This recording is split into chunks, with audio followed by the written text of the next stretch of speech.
sun sitting in the heart, the womb of the Milky Way, can also be taken as a symbol of rebirth, that there may be hope in this prophecy as well as fear, that there may be light in this prophecy as well as darkness, that somehow, perhaps, if we can transform our own consciousness, then even if a disaster does afflict the earth, we will be better placed to deal with it in some way. So do you believe, Graham, do you believe it's possible, certainly at the fringes of science, there's beginning to be a recognition of the possible power of consciousness? Yes.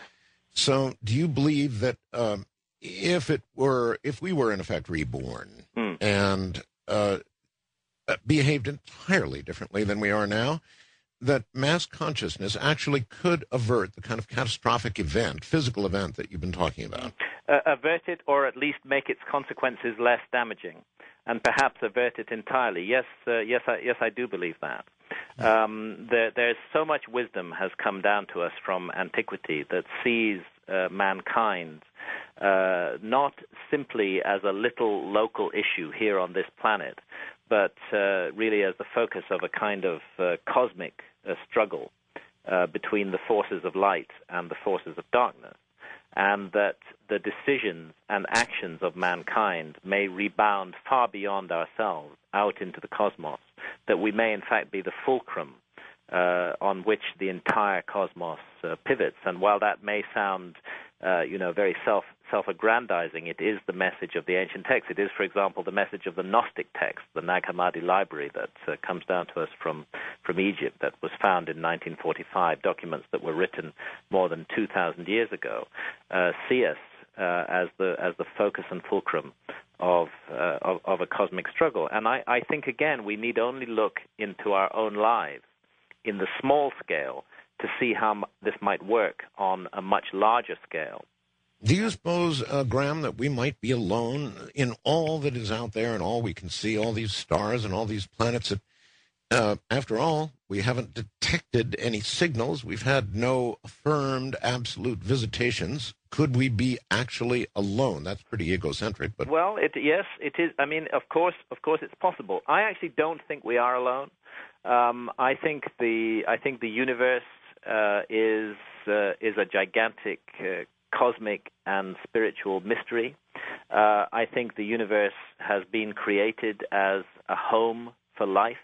I think there is purpose and meaning in life, and I believe the universe is likely to be full of life. It's just that the distances are so great that these isolated pockets of life separated by tens of millions of light years may find it very difficult ever to come into contact with one another. And I think it's even more complicated than that. I think we live not in a one-dimensional universe where everything is expressed and understood on the physical plane, but in a multidimensional universe. So actually, we may be dealing with intelligent beings not only in other parts of this physical universe, but all around us. But all around us and interpenetrating us all the time, perhaps very close to us, perhaps right next to us, and yet inaccessible to our senses in some way. But I'm sure that the whole thing, across all the dimensions, including this dimension that we happen to inhabit and live in and know in, that it is a theater for experience and a theater for life and for spirit to express itself in. And this is why consciousness is so important, and why I think the scientists who believe that matter, that material things are all there is to reality, may be making such a huge mistake. It may be the case that our consciousness is not in fact an accident of our brain chemistry, just accidentally generated an epiphenomenon of the brain, as some scientists like to say. It may be that the brain and the body are vehicles for consciousness, that the true essence of consciousness is non-physical, non-material, but that as all the wisdom of the past and the religions of the world have said, that consciousness seeks to incarnate temporarily in physical form in order to learn certain lessons that can only be learned in that form. And this is why, for the preservation the long-term preservation of the experiment of life on this planet and perhaps throughout the universe, it is necessary to contemplate, to undertake, to move ourselves towards a transformation of consciousness, because we all do know in our hearts that, and in our guts, that things are going terribly wrong in the world today, and that the state of consciousness that our society particularly values, this alert, problem-solving state of consciousness, or alternatively the other state of consciousness that it values, which is drunken oblivion, that this is not enough, that the human creature has much greater potential than this in terms of consciousness. And our society seems almost to be locked in a conspiracy to shut down our minds, to send us all to sleep, to make sure that we never benefit from the incredible opportunity of being born in a human body. What else is 24-hour-a-day reality TV beaming at us from all directions but a mechanism for sending us to sleep and for stopping us from using our God-given minds? And the only way out of this is for us to take our destiny in our own hands and to seek a new direction. And I think it begins at the very small personal level by transforming our own lives and our own relationships with others. And if enough people do that, then I do believe that a transformation of consciousness for the good, for the better, is possible, and that we need not feel necessarily doomed. Our destiny may be much more in our own hands than we realize. I don't know. I watched Survivor China the other night. I have sinned. Your new book is called Supernatural, right? Yes, that's right. So obviously you've had a bit of change there's been a bit of change in your thinking.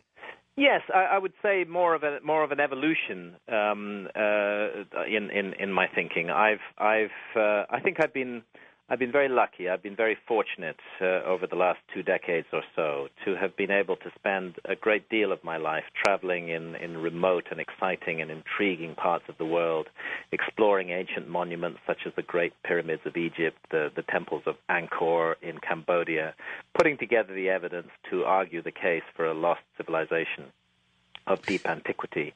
And really, I published a whole series of books on this. I think Fingerprints of the Gods is probably the best known, but there was The Message of the Sphinx, there was The Mars Mystery, there was Heaven's Mirror, and latterly there was Underworld, the book that looked at underwater ruins all around the world. And I really felt with Underworld that I had come to the end of that particular personal journey, that I had assembled a body of data, that I had written a series of books, that I had put all the evidence that I could gather out there into the world before the public. I took a lot of flack, a lot of personal attacks from academics and their friends in the media. Oh, yes.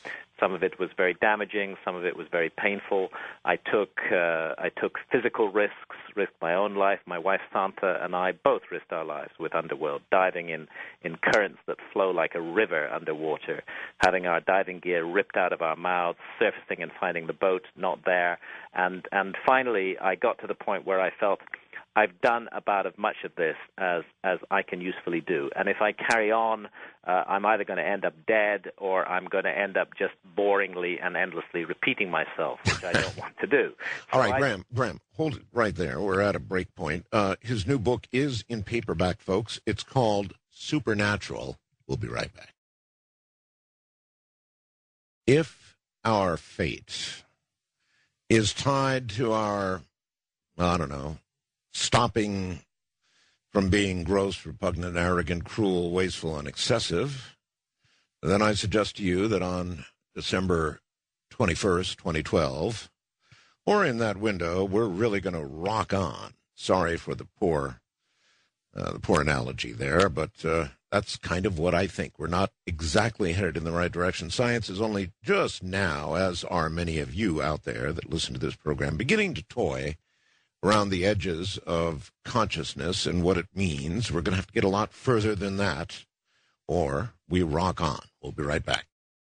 A little bit of a warning right now. We're about to enter an area that's going to be very controversial. It's going to make a lot of people angry, and that's just the way it goes. That's what this program does. What's left of the rainforest has and is yielding some drugs that modify one's thinking. They modify, perhaps might even be suggested, one's consciousness. It begins to change